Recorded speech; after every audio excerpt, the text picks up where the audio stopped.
لكريم آله وأصحابه كرام الفاتحة. أعوذ بالله من الشيطان الرجيم. بسم الله الرحمن الرحيم. الحمد لله رب العالمين الرحمن الرحيم مالك يوم الدين. إياك نعبد وإياك نستعين. اهدنا الصراط المستقيم صراط الذين أنعمت عليهم غير المغضوب عليهم ولا الضالين آمين. السلام عليكم ورحمة الله وبركاته.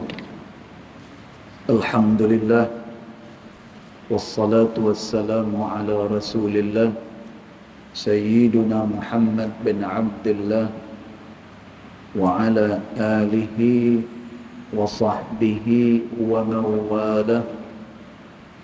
أشهد ونشهد أن لا إله إلا الله وأشهد أن محمدا عبده ورسوله. اللهم فصل وسلم على سيدنا محمد عبدك ورسولك النبي الأمي وعلى آله وصحبه وبارك وسلم. ثم أقول رب اشرح لي صدري ويسر لي أمري واحلل عقدة من لساني يفقه قولي يفقه قولي يفقه قولي. أما بعد. قال الله سبحانه وتعالى في تنزيله: لقد كان لكم في رسول الله أسوة حسنة. صدق الله العظيم. ربي أدخلني مدخل صدق وأخرجني مخرج صدق واجعل لي من لدنك سلطانا نصيرا.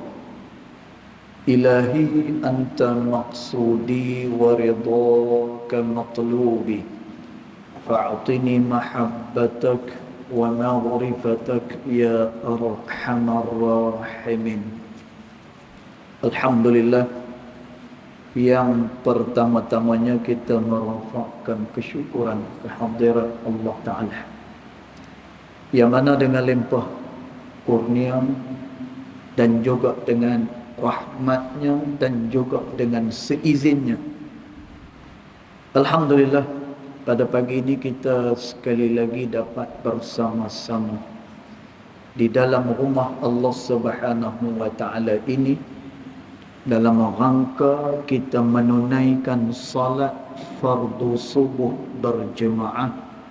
Mudah-mudahan salat kita, zikir kita dan doa-doa kita ianya akan diperkenan pada sisi Allah Subhanahu wa Ta'ala. Allahumma amin. Tuan-tuan puan-puan yang dirahmati Allah sekalian, pagi ini kita menyambung lagi pembacaan kitab Ayyuhal Walad yang dikarang oleh Al-Imam Al-Ghazali rahimahullahu ta'ala. Dan pada pagi ini kita masuk kepada nasihat yang ketiga pada pagi ini, insya-Allah. Dia kata bismillahirrahmanirrahim. Qala muallif rahimahullahu ta'ala wa nafa'ana bi'ulumihi fid darain amin. Wa bisanadil muttasilin ila muallif rahimahullahu ta'ala an qala. Dia kata nasihat yang ketiga, ilmu itu tidak bermanfaat sama sekali. Ilmu tidak memberikan manfaat sama sekali. Tapi dengar bagi habis dulu. No? Siapa yang dia dengar, setakat tadi kita sebut ilmu itu tidak bermanfaat sama sekali, dia pun bangun balik rumah, dia kata apa? No? Ilmu kan bagus, dia kata. Dan tuan dengar bagi habis dulu. Nah, panjang lagi. Dia kata apa? Dia kata ilmu itu tidak bermanfaat sama sekali kecuali bila mana dia sudah pun diamalkan. Dan tentu yang kita nak sebut pada pagi ini, ilmu sebanyak mana pun orang tu tuntut, sebanyak mana sekalipun ilmu yang ada pada seseorang, bila mana dia tidak beramal dengan ilmu dia, maka tidak memberikan apa-apa manfaat ilmu yang banyak tersebut. Dan tuan, dalam pepatah Arab ada menyatakan, dan tuan, ni bagi orang yang dia sekolah Arab dulu ni, biasa ada ditulis di pintu-pintu kelas, kemudian di dinding-dinding sekolah. Dan tuan, apa pepatah Arab kata? Al-ilmu bila amalin kasyajari bila samar. Dan tuan, kata dalam pepatah Arab ni, dia kata apa? Ilmu apabila tidak ada amal seperti pokok yang tidak berbuah, dia kata. Dan tuan, maknanya dia tidak memberikan apa-apa manfaat. Dan tuan, ilmu ni bila mana seseorang dia mendapatkannya, dan tuan, bila mana dia tuntut ilmu, maka dia akan mendapatkan dua faedah. Yang pertama, orang yang menuntut ilmu dia akan tahu duduk sesuatu perkara. Dan tuan, yang pertama. Kerana tu ulama menyebut makna daripada ilmu adalah ma'rifatus syai' haqiqatuhu. Ilmu ni, tuan-tuan, adalah mengetahui akan hakikat sesuatu. Maknanya orang yang ada ilmu, maka dia boleh membezakan mana satu hak yang halal, mana satu yang diharamkan oleh Allah Subhanahu wa taala. Dan tuan, ni orang yang berilmu, dia dapat beza mana baik mana buruk, kemudian mana yang halal dan mana pula yang diharamkan oleh Allah taala. Itu yang pertama. Faedah yang kedua daripada orang yang berilmu, maka dia boleh beramal. Tuan-tuan, ni faedah. Bila dia beramal dengan ilmu, maka dia mendapatkan pahala daripada Allah Ta'ala. Dia mendapatkan kebaikan daripada ilmu yang dia amalkan tersebut. Tuan-tuan, sebab itu di dalam matan Zubad, disebutkan oleh Imam Ibnu Arsalan rahimahullahu ta'ala. Dia kata apa? Fa'mal walau bi'ushri kaz-zakati. Dia kata, beramallah dengan ilmu, kata Imam Ibnu Arsalan dalam matan Zubad dia. Dan dia kata beramallah dengan ilmu, walaupun satu daripada 10 ilmu yang dipelajari, satu yang diamalkan, tuan-tuan, maka orang ini dia akan mendapatkan manfaat daripada ilmu tersebut. Tuan-tuan, kata Imam Ibnu Arsalan rahimahullahu ta'ala lagi, siapa-siapa yang beramal dengan ilmu ni, takhruj min zulumati, takhruj binuril ilmi min zulumati, maka dia akan keluar daripada kegelapan kerana daripada cahaya ilmu itu sendiri. Tuan-tuan, ini apa ni keberkatan ilmu apabila ianya diamalkan. Tuan-tuan, jadi orang yang ada ilmu ni, dia mendapatkan dua kebaikan. Satu, dia boleh beza mana satu baik, mana satu tidak. Dan yang keduanya adalah daripada amalan dia, dia beroleh pahala. Kemudian dia beroleh kebaikan daripada Allah Subhanahu wa taala. Dan maka kata Imam Ghazali rahimahullahu taala, dia kata, janganlah engkau jadi orang yang muflis pada amalnya. Dan maknanya apa? Jangan sampai tidak beramal dengan ilmu yang kita pelajari. Tuan-tuan, jangan sampai tidak ada amal yang kita perbuat bila nak bertemu dengan Allah Subhanahu wa taala. Tuan-tuan, ilmu ni dia bukan hanya setakat untuk kita dengar. ilmu dia bukan hanya sekadar untuk dibanggakan dia. Tuan-tuan, kalaulah ada orang yang dengan ilmu ni dia berbangga-bangga dengan ilmu. Tuan-tuan, kalau dengan ilmu ni dia hanya setakat nak sombong je dengan ilmu. Saya hafal Quran, saya ada degree itu dan ini. Tuan-tuan, hanya setakat untuk kesombongan. Tuan-tuan, Imam Ghazali rahimahullah ta'ala, dia sebut dalam kitabnya yang lain, iaitu kitab Bidayatul Hidayah. Tuan-tuan, dalam kitab Bidayatul Hidayah, Imam Ghazali dia nak tunjuk dalam kitab tu, semua perbuatan adalah dengan sunnah baginda Rasulullah sallallahu alaihi wasallam. Tetapi di awal-awal muqaddimah kitab Bidayatul Hidayah ni, Imam Ghazali rahimahullah ta'ala terlebih dahulu dia membicarakan soal berkenaan dengan niat orang yang belajar ilmu. Dan tuan, pasal itu diterangkan niat terlebih dahulu. Dan tuan, Masya Allah, kalaulah nak dikira orang yang paling sombong siapa dia? Dan tuan, orang yang paling sombong, orang yang berharta, no. Tuan-tuan, adakah orang yang segak yang paling sombong? Tak. Tuan-tuan, adakah orang yang keturunan dia bagus? Adakah ni orang paling sombong? Tidak sama sekali. Tuan-tuan, siapakah dia orang yang paling sombong? Tuan-tuan, orang yang paling sombong ni bila mana dia ada ilmu. Tuan-tuan, yang ni perlu difahami. Saya bukan kata tak penting ilmu, kena faham hal ni. Tuan-tuan, saya bukan duk kata tak perlu belajar ilmu. Tuan-tuan, Masya Allah, saya nak terang sikit. Bila kita terang tasawuf, tuan-tuan, tasawuf dia ada timbangan dia. Tuan-tuan, Masya Allah, ulama pada hari ini, ulama terkini, Al-Syekh Ali Al-Qarahdari hafizahullah ta'ala. Tuan-tuan, dia karang satu buku, dia karang satu kitab yang sangat bermanfaat. Tuan-tuan, apa dia? Iaitulah berkenaan dengan mizan, berkenaan dengan timbangan. Tuan-tuan, ni saya buat teguran sikit. Tuan-tuan, ada orang yang dia mengaji tasawuf apa semua sekali, dia mula dah. Dia nak tinggal apa yang dia buat lah ni. Tuan-tuan, dia dah kerja elok-elok, dia nak tinggal kerja dia. Tuan-tuan, dia duk ingat belajar tasawuf ni kira kena tinggal ke semua. Tuan-tuan, dia duk ingat macam tu.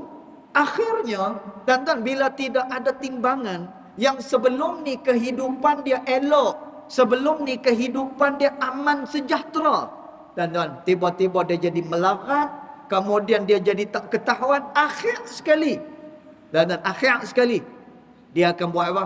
Dia akan protes takdir Allah Subhanahu wa taala. Tuan-tuan, kita belajar ilmu tasawuf ni nak pakai pada semua lapangan. Tuan-tuan, kita pakai ilmu tasawuf ni pada semua lapangan. Tuan-tuan, kita membersihkan hati ketika mana kita jadi seorang anggota polis. Tuan-tuan, kita membersihkan hati ketika mana kita jadi seorang peniaga. Tuan-tuan, kita membersihkan hati ketika mana kita menjadi seorang ahli politik. Tuan-tuan, faham tak ni? Maknanya macam mana?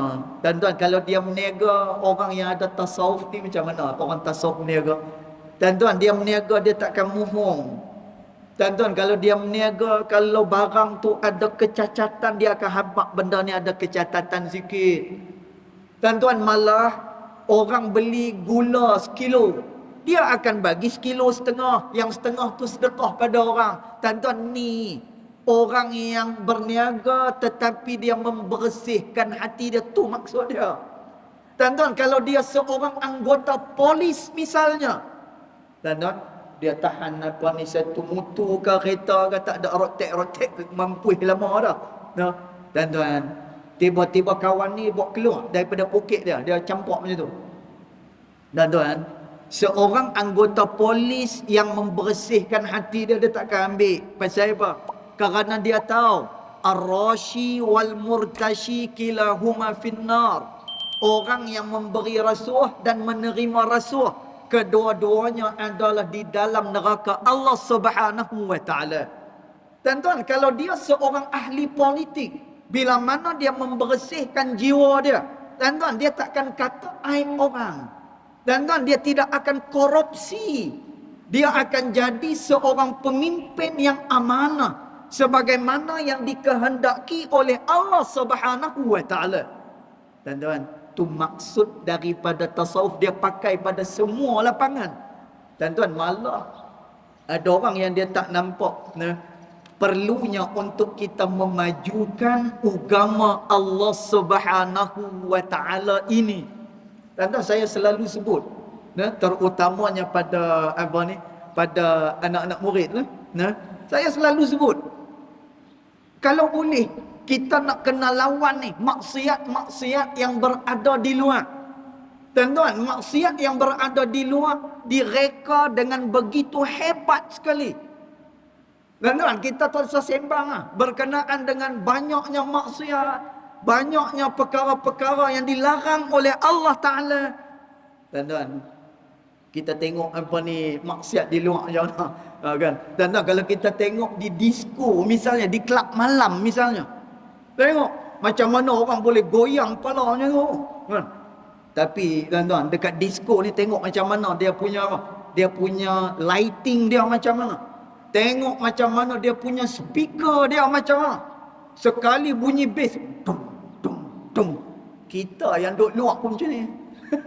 Tuan-tuan, masya-Allah. Tuan-tuan, jadi nak kena lawan hak yang di luar ni, kena lawan maksiat-maksiat hak yang di luar ni, tuan-tuan, maka tu yang kita sebut sebagai apa? Kemajuan kepada agama Allah Subhanahu wa taala. Tuan-tuan, tadi kita sebut tadi, orang yang paling sombong ni adalah orang yang lagu mana? Bila mana dia mempunyai ilmu. Tuan-tuan, kita nak cerita dekat sini, kalaulah orang ni orang yang paling jahat, orang yang paling sombong, kalau tak betul dia punya niat dia, dan siapa dia? Adalah orang-orang yang berilmu. Tuan-tuan, orang yang berilmu ni cakap dia didengar oleh orang. Tuan-tuan, orang yang berilmu ni idea dia banyak. Tuan-tuan, orang yang berilmu dia akan diingati sepanjang zaman. Tuan-tuan, ni orang yang berilmu. Tuan-tuan, subhanallah, kerana itu iblis, dia dikeluarkan daripada syurga Allah Subhanahu wa taala adalah kerana dengan kesombongan ini. Tuan-tuan, sebab itu iblis dia kata kepada Allah Subhanahu wa taala, iblis kata apa? Khalaqtani min nar wa khalaqtahu min tin. Kamu ya Allah menjadikan aku daripada api. Tuan-tuan, kalau kita baca latar belakang berkenaan dengan iblis ni, dia bukan hanya setakat dijadikan daripada api. Tuan-tuan, malah iblis adalah makhluk yang begitu alim billah. Dia alim berkenaan dengan perintah Allah Ta'ala. Tuan-tuan, Nabi Allah Adam AS ni, bila mana dia diciptakan oleh Allah Ta'ala, dia tak tahu apa-apa. Dan sebab itu disebut dalam surah Al-Baqarah, Allah Ta'ala kata apa? وَعَلَّمَ آدَمَ الْأَسْمَاءَ كُلَّهَا, kata Allah Ta'ala.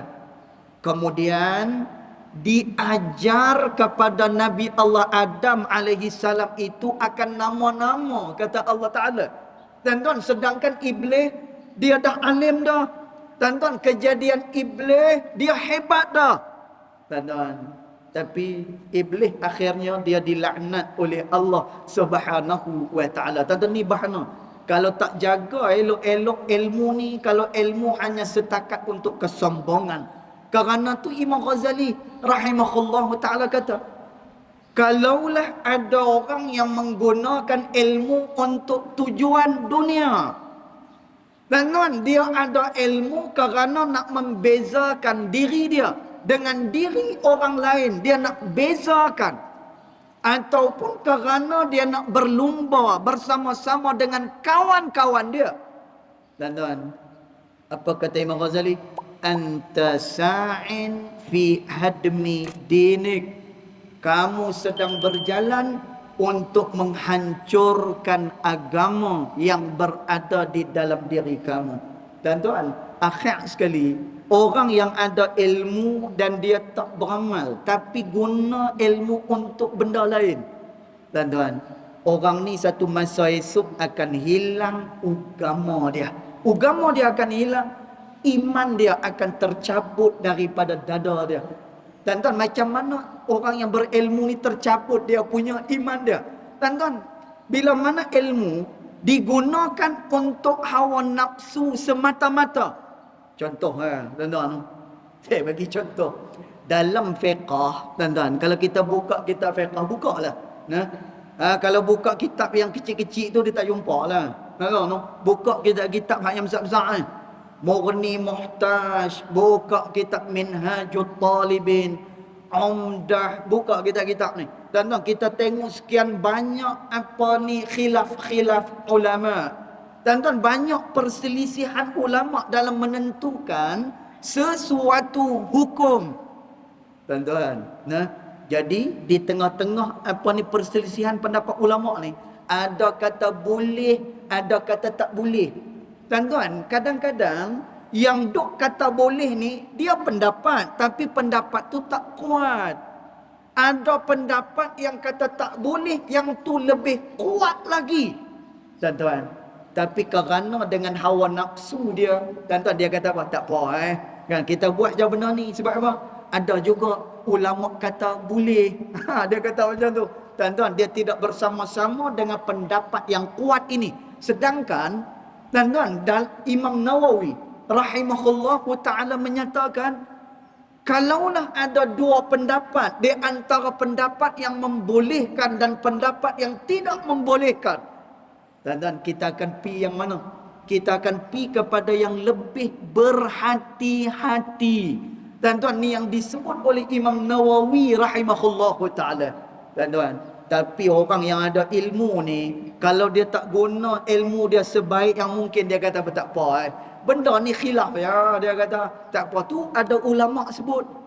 Tuan-tuan, memanglah ada ulama sebut, tapi pendapat tu tak kuat. Tuan-tuan, saya bagi contoh. Mendatangi isteri daripada arah dubur misalnya. Tuan-tuan, dia halal ke haram? Dia haram. Mendatangi isteri daripada arah dubur, haram hukumnya. Tuan-tuan, walaupun di dalam Al-Quran Allah Subhanahu wa ta'ala dia sebut. Tuan-tuan, Allah Subhanahu wa ta'ala kata apa?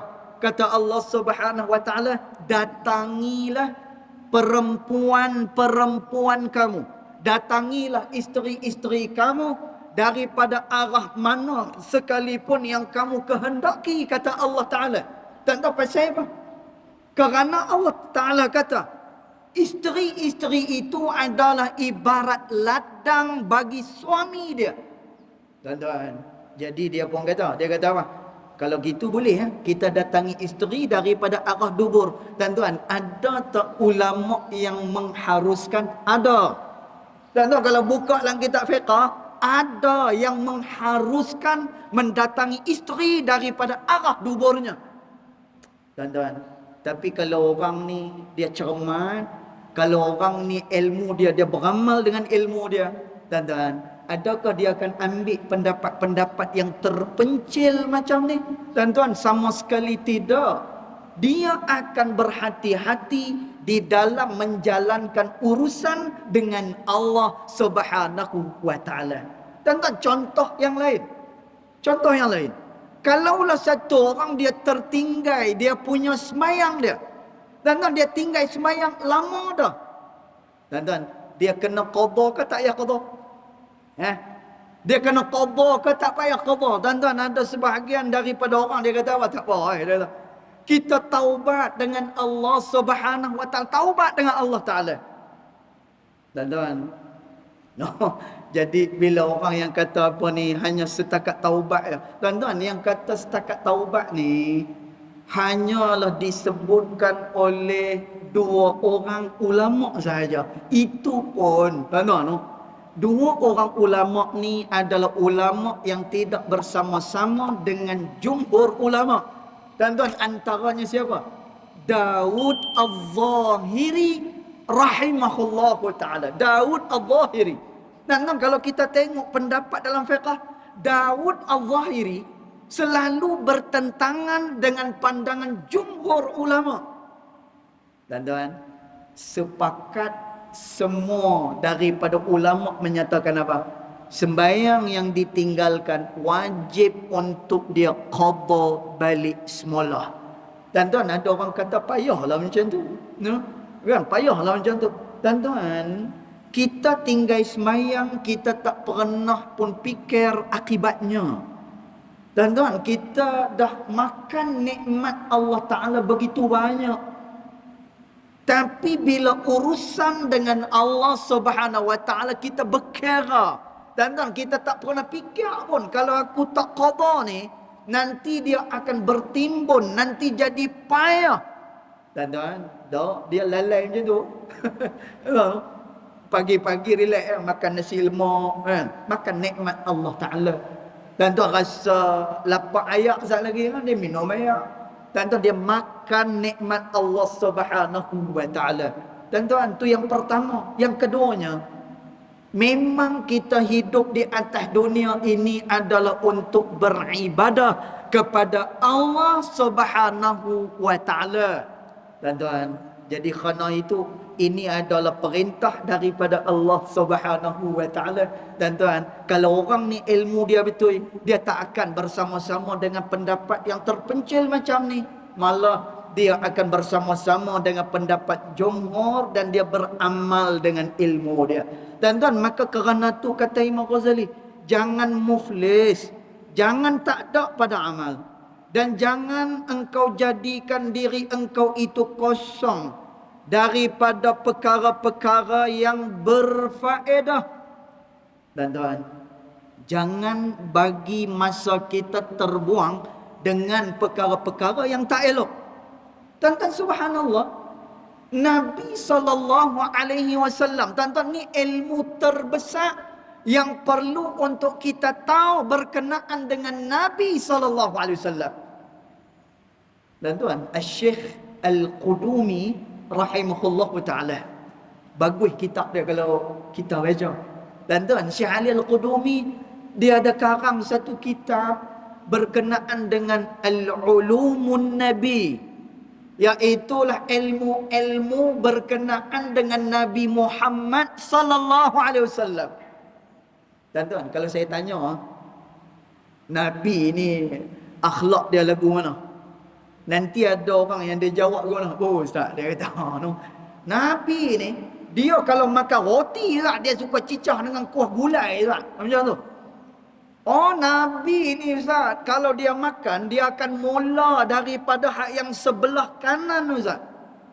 Nabi ni, kalaulah dia nak semayang ke apa semua sekali ke, dia akan gunakan dia punya kayu miswak dia. Tuan-tuan, adakah Nabi hanya setakat tu saja? Tak, tuan-tuan, ni bukan kita nak apa ni memperkecilkan sunnah Nabi SAW. Tapi macam mana kita mengenali Nabi Muhammad SAW sehingga kan ada satu orang orientalis. Tuan-tuan, dia tulis satu buku, nah, manusia pertama yang berpengaruh atas dunia ni adalah Nabi Muhammad sallallahu alaihi wasallam. Tuan-tuan, adakah manusia yang paling berpengaruh atas dunia ni yang diperakui oleh orientalis hanya setakat makan roti yang dicicah dengan gulai saja? Tak, tuan-tuan. Sebab tu Syekh Al-Qudumi dia sebut apa? Nabi itu ada syama'ilnya. Ya, Nabi dia ada dia punya akhlak, dia makan roti macam ni. Nabi akan mulakan yang sebelah kanan. Tuan-tuan, macam mana pakaian Nabi SAW, ya. Dan Nabi juga ada khasais. Nabi ada dia punya kelebihan dia. Ni Nabi SAW. Tuan-tuan, antara kelebihan Nabi, air yang paling baik di atas dunia ni, ada beberapa air yang paling baik atas dunia. Dan yang kita tahu ayat apa? Ayat tuan-tuan kan? Tuan-tuan, ada lagi. Air yang terbaik adalah air yang keluar daripada jari jemari Nabi sallallahu alaihi wasallam. Dan pernah dalam satu peperangan, bila air tak ada ni, air tu keluar daripada jari jemari Nabi sallallahu alaihi wasallam. Tuan-tuan, ni mukjizat. Tuan-tuan, ini keistimewaan Rasulullah sallallahu alaihi wasallam. Tuan-tuan, semua sekali apa yang berkaitan dengan Nabi, semuanya diberkati dan diistimewakan oleh Allah Subhanahu wa taala. Tuan-tuan, adakah setakat dua ni saja Nabi? Tak. Dia kena pi kepada yang ketiga. Yang ni yang paling besar dan ni yang paling penting. Tuan-tuan, apa dia? Tasyri'un Nabi, iaitulah syariat yang dibawa oleh baginda Rasulullah sallallahu alaihi wasallam. Mana dia pemimpin-pemimpin yang mencontohi Nabi sallallahu alaihi wasallam? Manakah dia syariat-syariat Nabi sallallahu alaihi wasallam? Dengan manakah dia gaya kehidupan baginda Rasulullah sallallahu alaihi wasallam? Tuan-tuan, tasyri' ni yang paling besar sekali, syariat yang dibawa oleh Nabi Muhammad sallallahu alaihi wasallam. Tuan-tuan, jadi salah satu akhlak terbesar Nabi. Tuan-tuan, ni pasal apa yang kita tak ikut macam kita makan gulai kambing tadi ni? Tuan-tuan, kalau tang kambing semua sunnah, tang menikah lebih daripada seorang sunnah. Tuan-tuan, tapi hak yang ni besar ni, apa dia? Tuan-tuan, kata Nabi sallallahu alaihi wasallam, Nabi kata, aku diciptakan oleh Allah Subhanahu wa taala lastu min dadin. Aku tidak diciptakan untuk buang-buang masa, untuk kepada perkara-perkara yang tidak berfaedah, kata Nabi sallallahu alaihi wasallam. Tuan-tuan, maknanya apa? Masa Nabi sallallahu alaihi wasallam itu dipenuhi dengan perkara-perkara yang berfaedah, dan Nabi tidak akan lakukan perkara-perkara yang tidak berfaedah. Tuan-tuan, yang ni kita kena buat. Sebagaimana kita selalu bawa misua, sebagaimana kita selalu makan roti dengan gulai, tuan-tuan, sebagaimana kita selalu duk makan kambing bagian paha, tuan-tuan, yang ni besar lagi. Pasal apa? Tuan-tuan, kerana yang ni adalah urusan seseorang dengan Allah Subhanahu wa taala. Tuan-tuan, maka kerana tu kata Imam Ghazali rahimahullahu taala, jangan kamu jadikan diri kamu kosong daripada perkara-perkara yang berfaedah. Dan dia kata, yakinlah bahawasanya semata-mata ilmu itu. Tengok Imam Ghazali kata. Tuan-tuan, semata-mata ilmu itu belum dapat menjamin keselamatan kamu di akhirat besok, kata Imam Ghazali. Tuan-tuan, ilmu semata-mata tidak jamin lagi orang ni akan masuk ke dalam syurga Allah Subhanahu wa taala. Tuan-tuan, masya-Allah, ada orang yang dia kata lagu mana, bila orang ni dia pi berperang, syurga lah bagi dia. Dan kan ada orang dia sebut, bila mana orang ni mati, ketika mana dia sedang menuntut ilmu, maka syurgalah bagi dia. Tuan-tuan, Imam Ghazali kata apa? Kalau semata-mata ilmu belum menjamin diri kamu selamat di akhirat besok. Tuan-tuan, kaedah menyatakan, kaedah ini kaedah Islam. Tuan-tuan, kaedah Islam kata apa? Nahnu nahkum ala dhawahir. Kita menghukum seseorang adalah berdasarkan kepada zahirnya. Ya, tuan-tuan, pagi ni saya takkan kata lah. Tuan-tuan, saya takkan kata. Walaupun orang ni, tuan-tuan, saya tak kata lah ni, kan. Tapi ada, tuan-tuan, orang ni dia nak balas tabung masjid misalnya. Kan? Tuan-tuan, dia semayang sekali dengan kita. Lepas daripada semayang, dia salam dengan saya. Contohlah, bukannya kata dalam ni. Kan? Tuan-tuan, dia salam, Allah Ustaz, tolonglah doakan saya. Kan? Tolonglah apa ni, kalau Ustaz doa, doakan apa ni dalam doa ustaz tu jangan lupa nama saya ustaz. Dia kata, tuan-tuan, nahnu nahkum ala zawahir. Kita hukum manusia berdasarkan pada zahirnya. Kita akan kata apa? Kita akan kata dia orang baik, dia ni orang yang merendah diri. Tuan-tuan, tengok lepas-lepas habis semayang, AJK hingat. AJK kata, ustaz, tabung seberat-berat tu ada orang angkat tak? Ada orang duk balas dah. Tuan-tuan, tengok kamera yang duk salam dengan saya tadi, rupa-rupa lah. Yang duk kata, ustaz, nanti kalau ustaz doa nanti, dalam doa ustaz jangan lupa ke saya tak? Dia kata, tuan-tuan, kita tak tuduh orang pasal apa? Kaedah menyatakan kita hukum pada zahirnya. Tuan-tuan, tapi bila orang ni dah berdiri di hadapan Allah, bila mana orang ni dia dipertanggungjawabkan oleh Allah pada hari akhirat besok, tuan-tuan, adakah yang dikiranya pada zahir dia? Tak. Yang akan dikira oleh Allah Subhanahu wa taala adalah pada hati dan amal dia. Sebab tu kata Nabi SAW, Inna Allah la yanzuru ila suwarikum. Allah tidak melihat kepada rupa parah kamu, kata Nabi. Habis itu Allah Ta'ala tengok apa?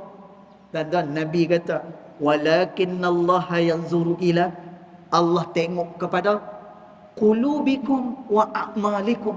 Allah tengok kepada hati kamu dan juga kepada amalan kamu, kata Nabi SAW.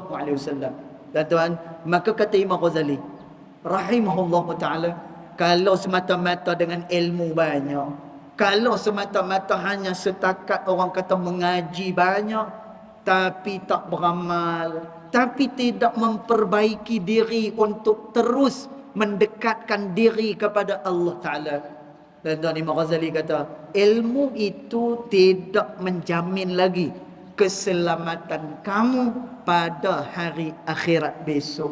Dan tuan, ada orang yang dia belajar ilmu, ada orang yang berjihad, ada orang yang baca Quran, ada orang yang dia beramai. Dan tuan, tapi apa kata Nabi SAW? Semuanya dimasukkan dalam neraka Allah kerana niat yang tidak benar dengan Allah Subhanahu wa taala.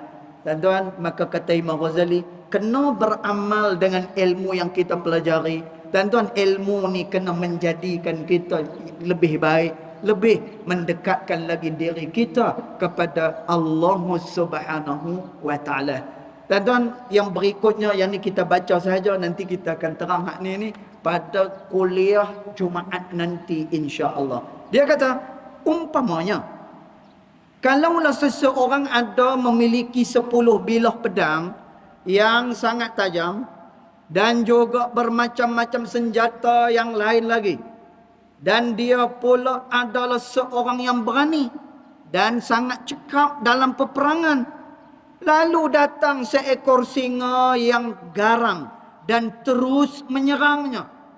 Dan tuan, Imam Ghazali dia bagi contoh, ada orang dia ada pedang, dia ni pula cekap, apa ni, berperang, dia cekap, bersilat, apa semua sekali.